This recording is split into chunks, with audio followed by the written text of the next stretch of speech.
있습니다. 한번 영상이 짧게 나오지만 여러분들 한번 잘 보시고요. 이 내용이 또 유튜브에도 있습니다. 한번 보시기 바랍니다.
영상이 좀 작았지만은 그 내용 자체는 참 감동적인 영상입니다. 그런 생각을 해봅니다. 세상에서 사람 이야기만큼 사랑스럽고 아름다운 게 없는 것 같아요. 때론 가슴 시리도록 아프게 만들기도 하고요. 눈물 나도록 또 행복하게 만들기도 하는 그 이야기, 그게 바로 사람 이야기가 아닌가 생각되어집니다. 사람 이야기만큼 그렇게 마음에 와닿고 우리의 마음을 진동시키고 눈물을 흘리게 만드는 그런 이야기는 그렇게 많지 않은 것 같습니다. 요즘은 그런 생각들을 좀 많이 해봅니다. 사람에 대한 생각들을요. 왜 그럴까? 그 사람 안에 내가 있고요. 내 안에 그 사람이 있기 때문에 그렇습니다. 다른 말로 말하면은 다른 것이 아닌 우리는 하나라고 하는 겁니다. 우리 모두가 다 하나님의 형상으로 지음받은 하나님의 소유라고 하는 거죠.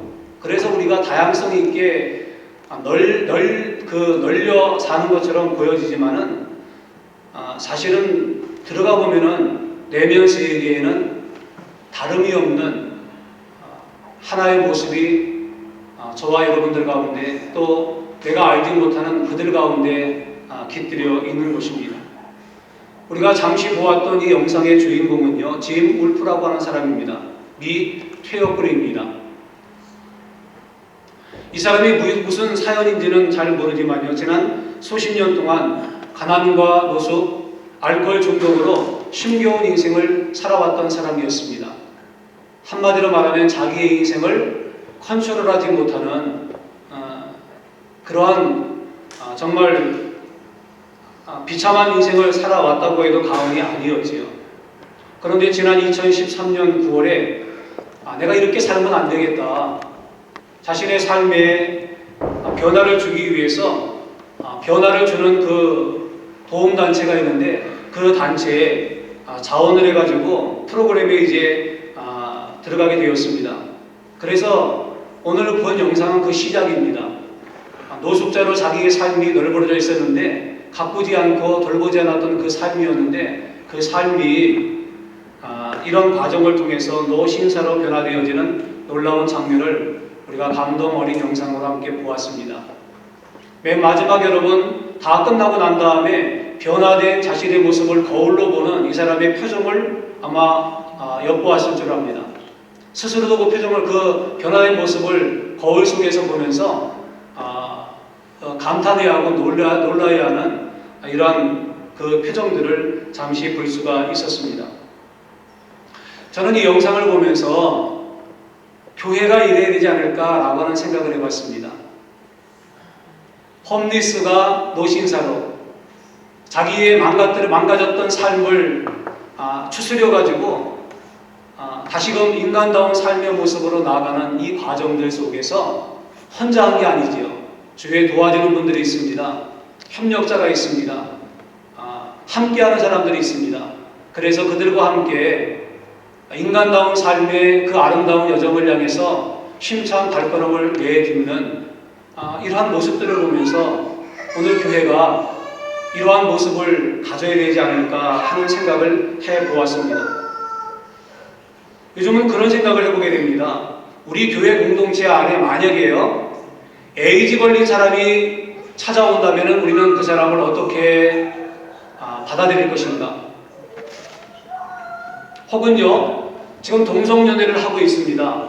근데 하는 게 잘못이라는 것을 알고 자기가 고쳐보려고 바꿔보려고 노력은 하지만은 혼자 할 수 없어가지고 하나님의 도우심을 또 그리스도인들의 도움을 받기 위해서 우리 교회 공동체 안에 찾아온다면은 우리는 또 그 사람들을 어떻게 받아들일 것인가?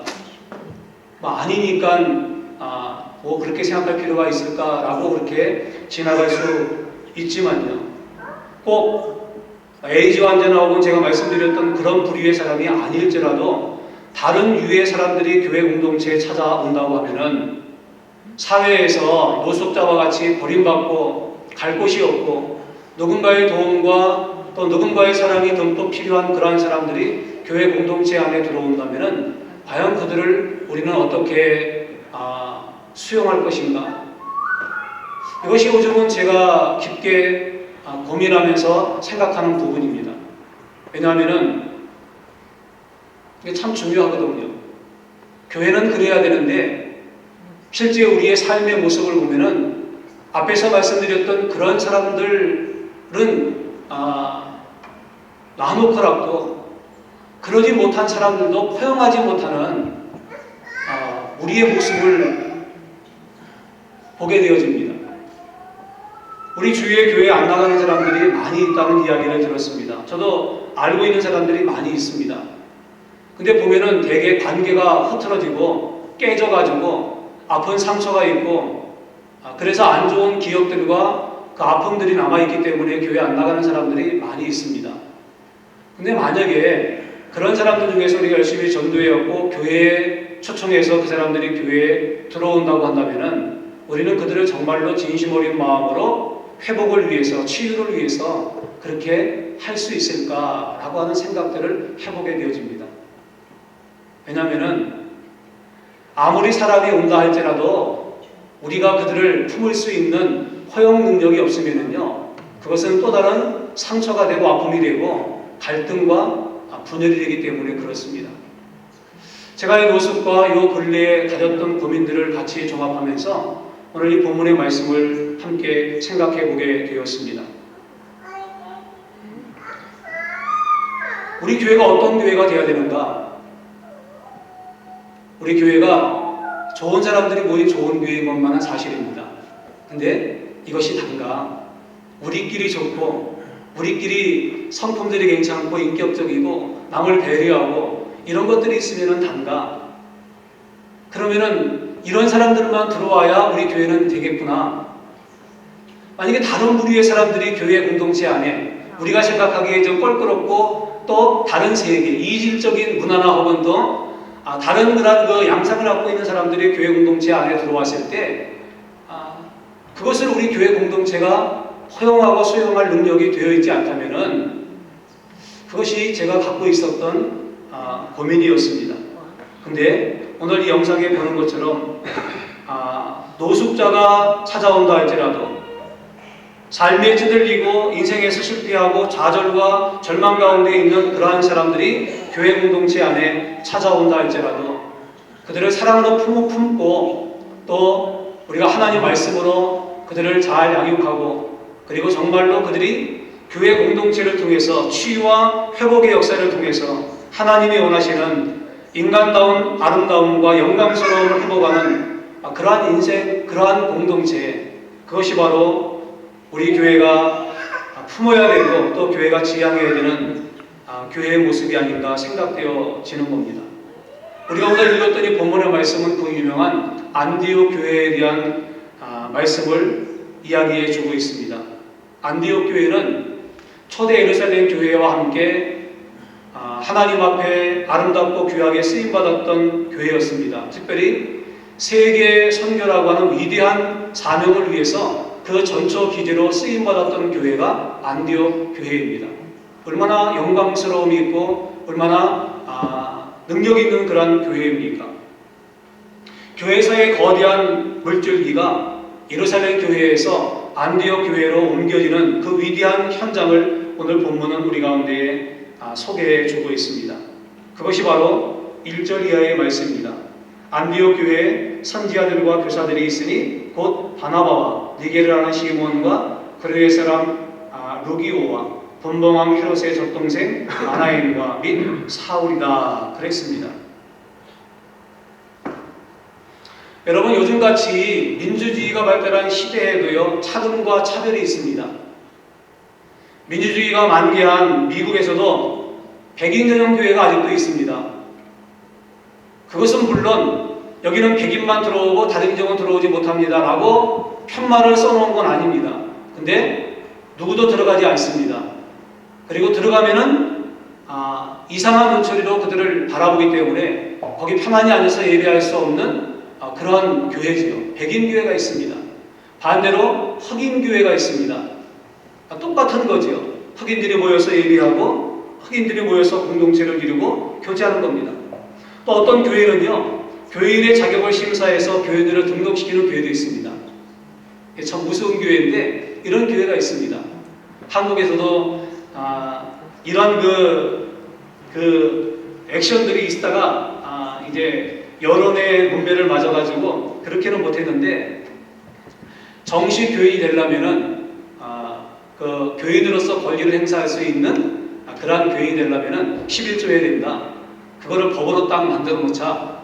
이런 것들이 교단에서 있었어요. 근데 하도 이제 여론들이 안 좋으니까 뒤를 이게 슬그머니 한 발짝 물러섰는데 그런 교회들도 있습니다. 어떤 교회는요, 우리 교회는 그 자신이 다니는 교회를 가리켜서 엘리트 출신들만 모이는 그런 교회라고 자랑하면서 또 그것이 자기에게 자부심이 되는 그러한 교회와 성도도 있습니다.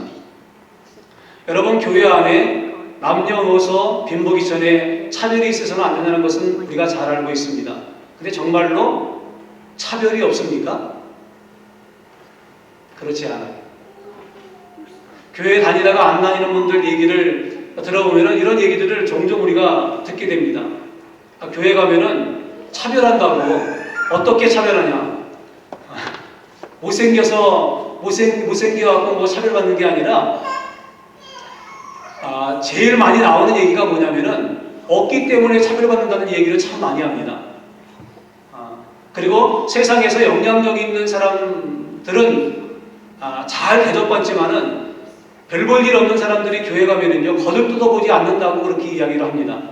물론 오해도 있지만은 그게 다 오해만일까요? 그렇지 않습니다. 우리가 보기에도 차별과 차등이 있습니다. 제가 얼마 전에 들었던 그런 이야기가 있었어요. 이분이 교회를 나가다가 안 나가시는 분이에요. 근데 자기가 왜 교회를 안 나게 됐는가? 교회에 대해서 실망을 해가지고 안 나가겠다. 어떤 실망인가? 자기네 교회에 자기가 알고 있는 어떤 분이 있는데 이분은 직업도 변변하지 못하고 또 경제력도 그렇게 있는 분이 아니었답니다. 근데 이분이 교회 다니다가 아파서든지 했던 무슨 이유 때문에 교회를 안 나가게 됐대요. 근데 처음에는 전화도 하고 그러더니 아무도 거들떠보지 않고 아무도 관심 갖지 않고 아무도 신경 쓰지 않더라는 겁니다. 자기가 보니까 그렇더라는 거예요. 근데 자기가 이제 비즈니스든지 무슨 일 때문에 교회를 한 주 빠졌는데 아주 그냥 목사님부터 시작해가지고 온 알고 있는 교인들이 그렇게 오더라는 겁니다. 2주 빠지니까 그렇고 3주 빠지니까 그렇고 자기가 그런 생각을 해봤답니다.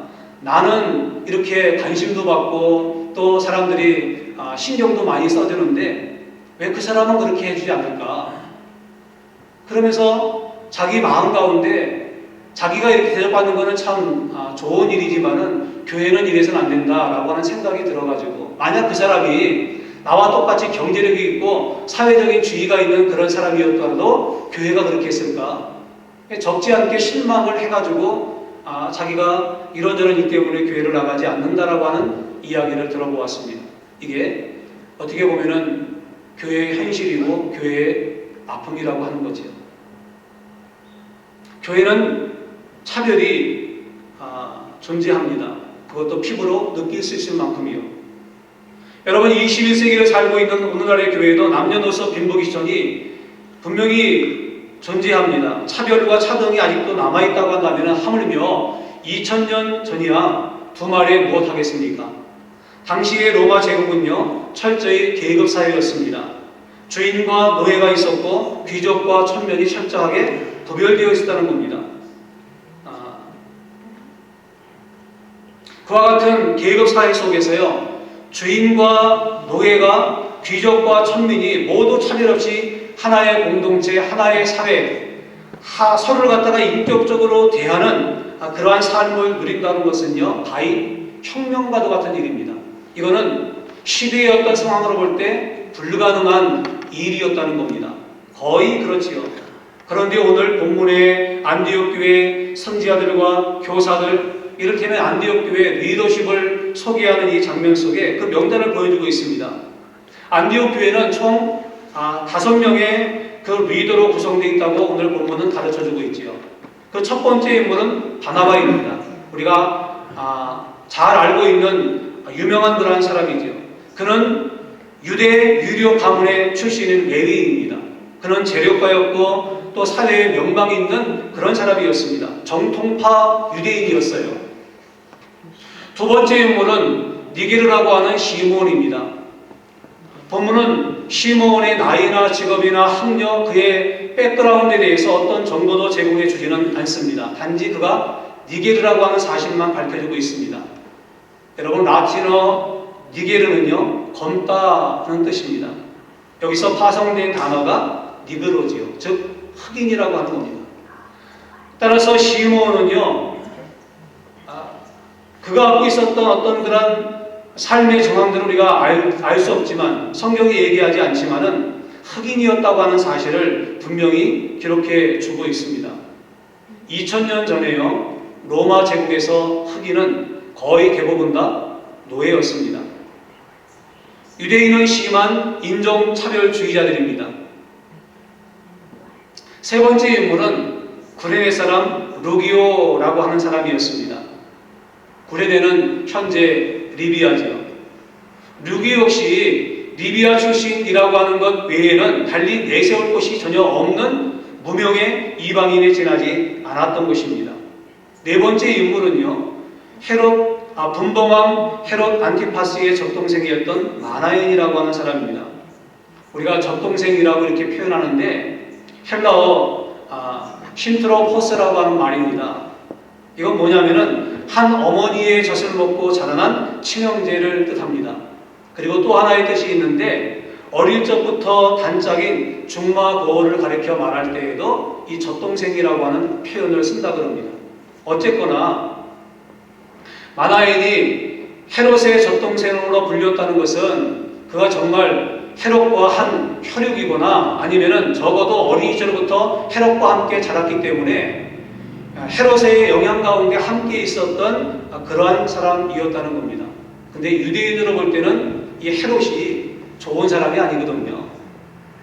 나쁜 이미지입니다. 나쁜 이미지의 중심에 함께 서 있다고 하는 것은 좋은 이미지를 사람들에게 줄 수가 없는 거죠. 그것이 바로 이 마나엔이라고 하는 사람의 면모입니다. 그리고 안디옥 교회 지도자 그룹의 마지막 인물은 사울입니다. 사울은 설명할 필요가 없는 사람이지요. 본래 교회를 짓밟고 그리스도인을 핍박하던 초대 교회의 공공의 적이었습니다. 여러분 지금 말씀드렸던 이 안디옥 교회를 끌고 가고 있는 영적인 리더십의 면모를 한번 보십시오. 공통점이 있습니까? 그들의 백그라운드, 그의 캐릭터, 또 그의 삶의 정황, 그들이 자라왔던 그 내력들, 그의 학문의 깊이, 여러분 어디 하나 공통점이 없다라고 하는 겁니다.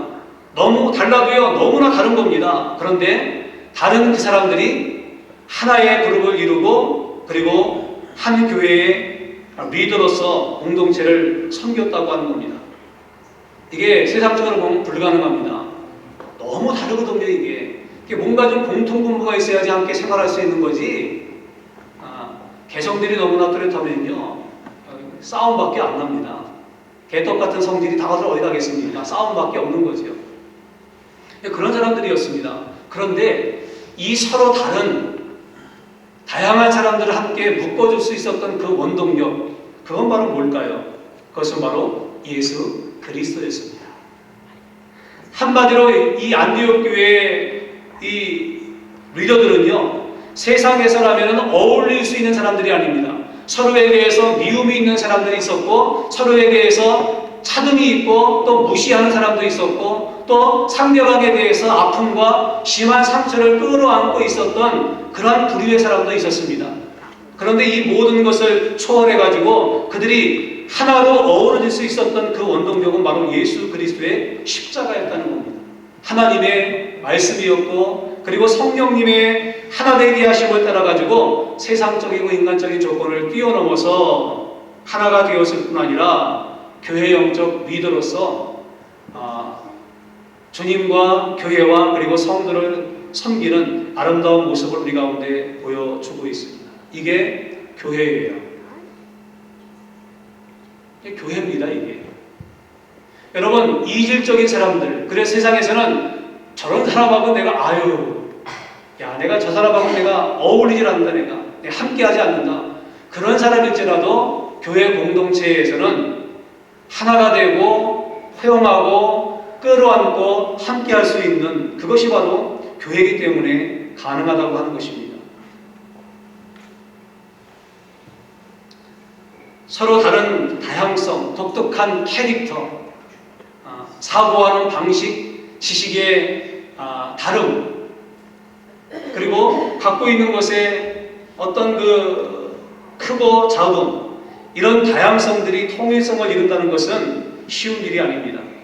왜냐하면 개성이 있고 독특한 성격도 있고 또 자기 편견이라고 하는 감옥이 다 누구나에게 있기 때문에 그렇습니다. 그래서 오해가 생기고요, 갈등이 생기고 반목과 다툼과 분쟁이 계속해서 생겨나는 겁니다.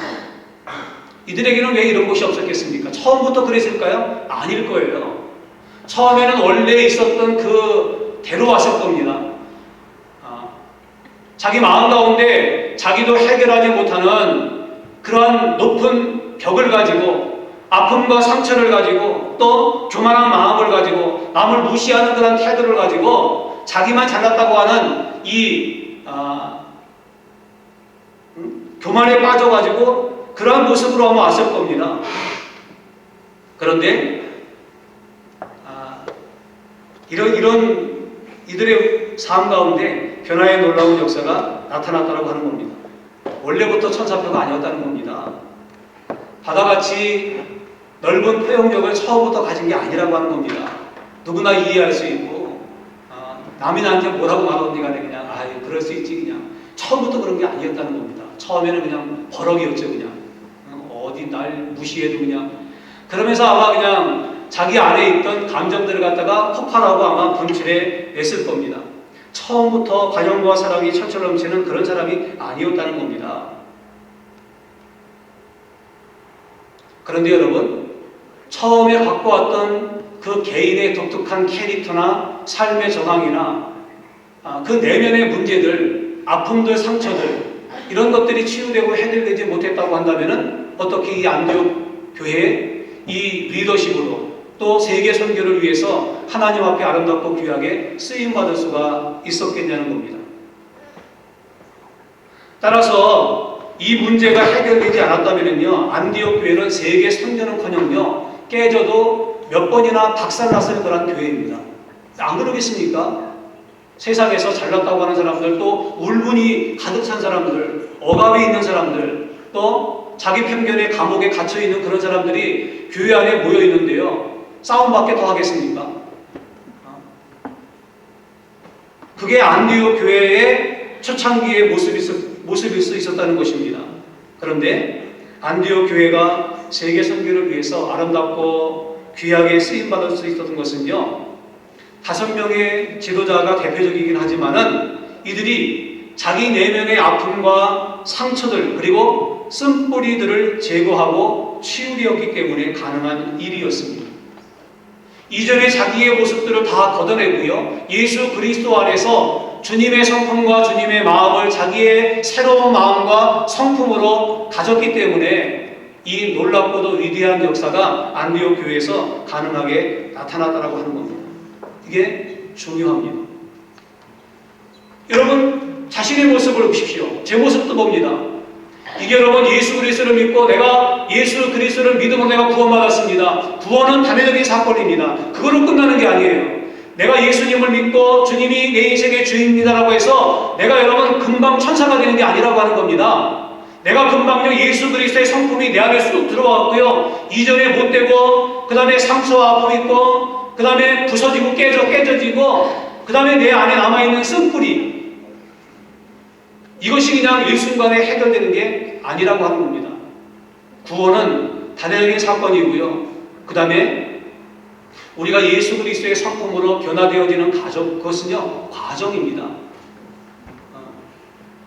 그래서 이게 중요합니다. 그런데 구원받은 그것으로 그냥 그 자리에 정지해 있는 사람들이 적지 않게 많이 있습니다.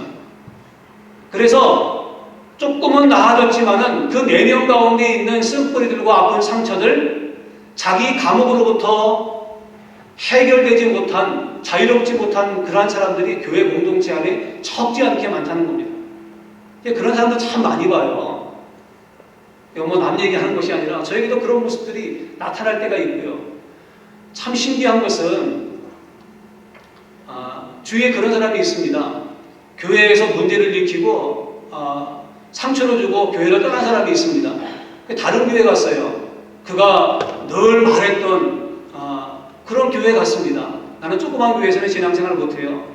조그만 교회 내가 이럴 줄 알았으면 내가 안 왔을 텐데, 늘 마음 가운데, 입술 가운데 그런 것이 있던 사람이었습니다. 자기가 원하는 큰 교회 갔어요.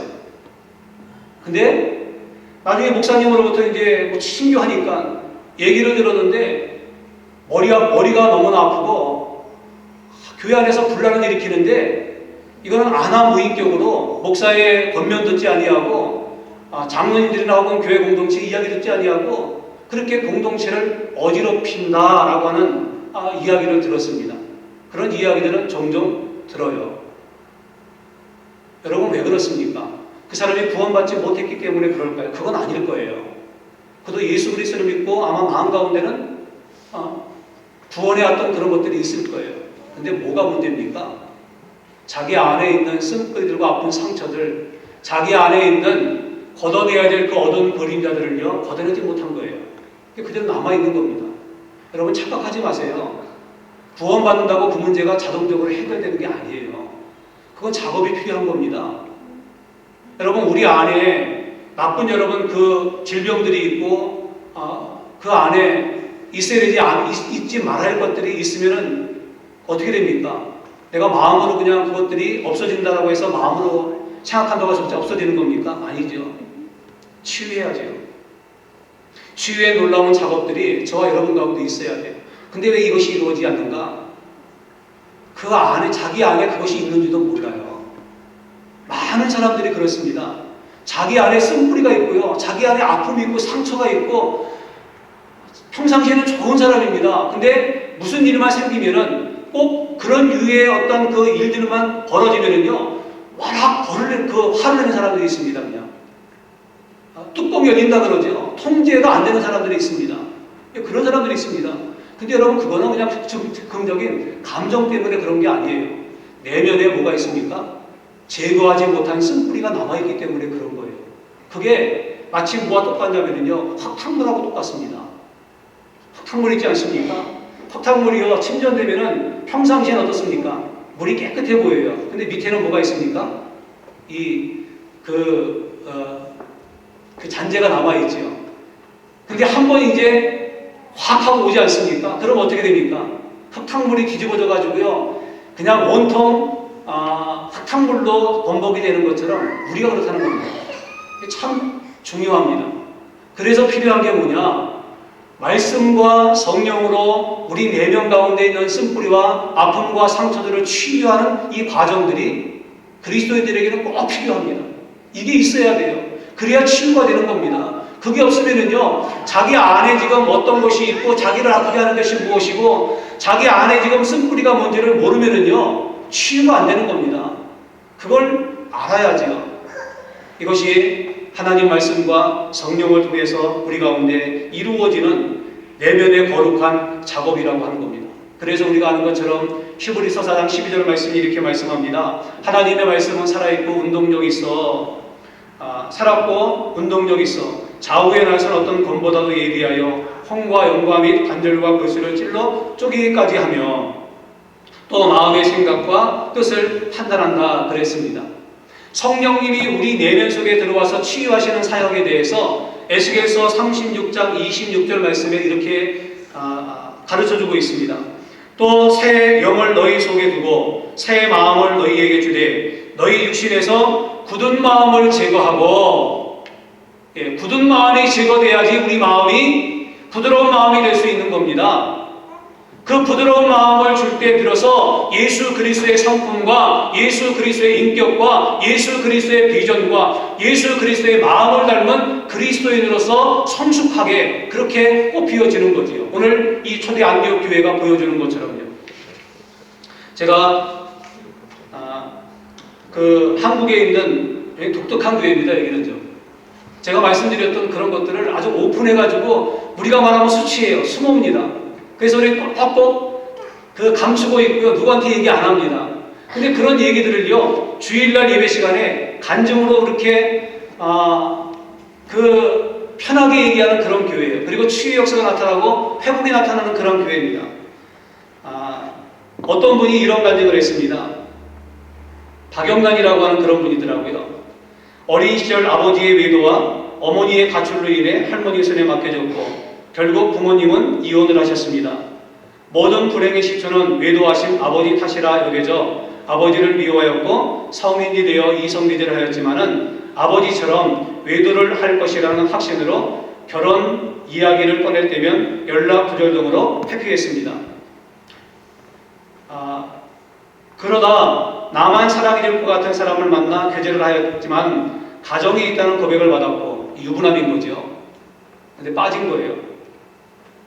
헤어져야 한다고 결심했지만 자상함에 헤어지지 못했습니다. 이런 사람 조심해야 됩니다. 왜냐하면 이런 남자는 되게 자상해요. 통계적으로 나와 있습니다. 그리고 친어머니의 권유로 10년 만에 다시 교회에 갔다가 어느 성악 교수님의 간증을 듣고 하나님의 살아계심을 믿어졌고 죄책감과 두려움이 들어 헤어지려 했지만 집착이 심했던 그 남자의 협박으로 힘들고 권고하여 어쩔 바를 몰랐습니다. 이게 이제 본성인 거죠. 그러다 CTS라고 하는 기독교 방송을 열심히 시청하던 중 어느 날 죄는 예수의 이름이 아니고는 끊을 수 없다는 목사님의 말씀이 나팔처럼 되어 들렸고, 그리고 내가 저 교회 가서 말씀을 들어야 살겠구나 싶어서 나오게 되었습니다.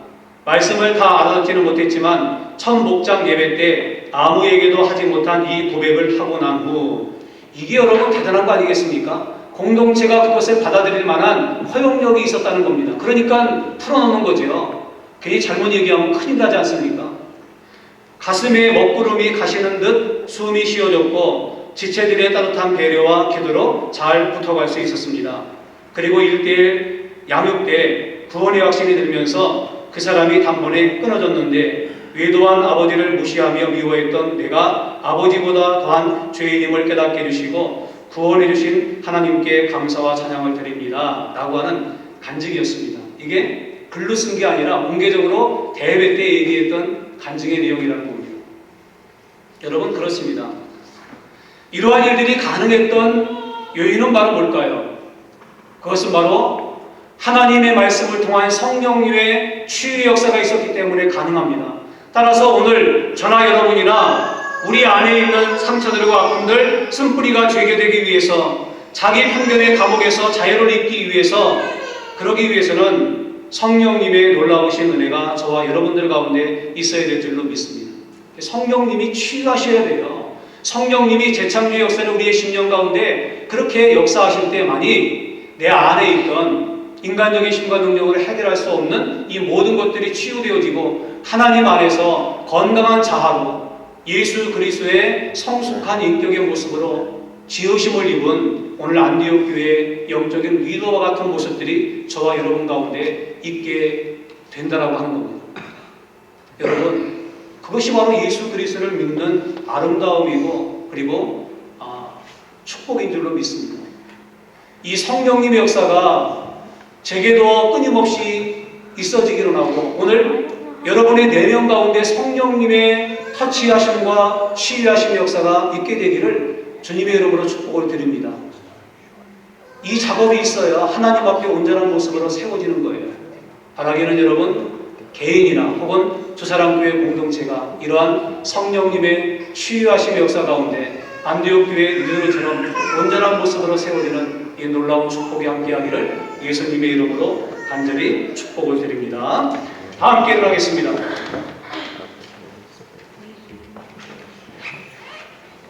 성령 하나님, 나를 만지소서. 늘 찬양을 부를 때마다 이 찬양에 나와 있는 가사처럼 그렇게 믿음으로 고백합니다. 성령 하나님, 만져주시옵소서.